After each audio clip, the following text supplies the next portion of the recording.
Hi, my name is Christina Van Eyck, and I am a designer for Ethan Allen. I have been in the city for over a decade, and I want to bring a lot of changes to Toronto. My purpose for running for mayor is to ensure that we can actually bring some jobs and prosperity back to the city. And that is why I am going out of my comfort zone and actually going into the political realm to ensure that we can actually have some solid and major changes made. I think, like everybody else, the current mayoral situation has brought to light the importance of making sure that whoever is running for mayor has the best interests of the city at heart. That we have somebody who has a very good grounding and understanding that the most important thing that we can do for our city right now is to create jobs, to actually create prosperity, because prosperity isn't something that just happens, it's something that's developed and it's something that's grown. And we haven't had anyone concentrating on how we can actually bring more revenue into the city, what we can do to create more jobs, bring in the corporations and the light industry and the businesses. And we need somebody who actually has that focus. We survived the economic crisis fairly well, but we are far away from being where we should be economically and where we should be about bringing money into the city and creating jobs. We have an enormous amount of people who in this city still do not have jobs. Young people who are just coming out of the universities. We have a lot of other people who are in their 40s and 50s from no fault of their own. Corporations have downsized, business have closed, and they're out of jobs.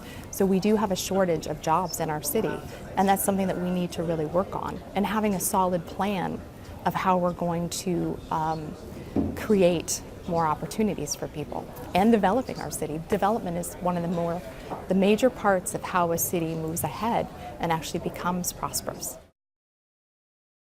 The first thing that I would do is say we have to sit down and develop a solid 2 to 20-year plan of how we're going to develop our city. We cannot continue to develop our city piecemeal. We have to work together. We have to work with city council members. We have to work with the developers, investors. We have to work with people who are at the waterfront development as well, Waterfront Toronto, so we can actually come together, develop a solid 2 to 20-year plan that cannot be changed every 4 years because of ego or political agenda, and that we can actually start working on things. Because you cannot decide what's going to happen to the Gardiner Expressway unless we decide what's happening with Cherry Beach, Sugar Beach, Ontario Place, what needs to be built there. We cannot continue to develop our city piecemeal. It just costs us tens of millions of dollars more to do it that way. And a good example is Olivia Chow has the idea of going back and trying to reverse the decisions now with regards to the subway in Scarborough. And there has to be a point where we move forward. We don't do that anymore. We say, it might not have been the decision that I have made. It might not be the man that I really wanted making that decision, but the decision has been made. We need to move on. There's 1,000 other things that we need to do in this city to move forward, and we can't keep going back. Just let sleeping dogs lie. It's not the decision that I would have made, but let's move on. And the next thing is I want to make sure that we have Toronto housing. To get everything fixed in Toronto housing, it's going to be over $700 million. We need to develop an apprenticeship program where we use all the universities, colleges, trade schools, and all the kids who are in their final year, who have had the experience, they have the education. Instead of spending hundreds of hours working on assignments, they can actually start working on real projects, working directly with Toronto Housing. So it saves Toronto Housing money, it gives them solid work experience. They're working with community, they're building the relationships with their communities, because Toronto Housing is all over the GTA. You can have students in different areas of the city working close with their communities to build that up again, saving Toronto Housing tens of millions of dollars and actually building experience. The other thing that I would do, I say, is just move forward and start working with zoning. We still have issues. What made Barbara Hall so successful, and she was actually one who created 77,000 jobs. One of the things that made her successful is going in and reworking the zoning bylaw system. Some of the systems are very antiquated, old laws, and going in and reworking those just to make sure that when businesses want to start up, it's faster for them, it's more economically viable for them. It saves time. That's one of the major things to get businesses developing as well, and just working our way through the city. She had a great deal of success doing it that way. We need to continue on in doing that. I have the big vision. I see where we need to go. One of the things that I want to do is work on creating new venues and new attractions down at the Portland area.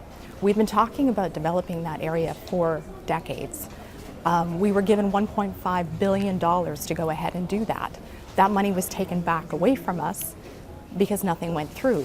We need to start doing that for our city. Come January, February, March, there is no place for all of us to come as a community. And it would be great if we can actually build facilities, places that we can go where we can enjoy our lakeshore, we can enjoy the lights of the city, we can come together as a community throughout the year. And whatever is built there needs to be beautiful, elegant, innovative, world-renowned design that we can all be proud of for decades to come. That's something that I want to push towards to happen for our city. That is something that needs to happen for our city to bring in money, to bring in jobs, to bring in that prosperity that I want to build for the city. I think that's what sets me apart, is because I see the bigger picture and I have the tenacity to make sure it gets done. I'm a quiet-spoken person and I get along very well with other people, and I don't have a political agenda. And when I said earlier that I don't believe there's a place for politics at the city level, I really genuinely believe that. When you come in with your friends and your alliances, unfortunately you also come in with your foes, and people start bashing heads. And I think at this point, we really need somebody who's going to work with everyone together to actually bring things to start happening in Toronto. And I think that's what sets me apart, is I genuinely want to work with everyone, respecting city council members, respecting the city of Toronto, respecting myself throughout the entire process, and not bringing in that political agenda on top of that.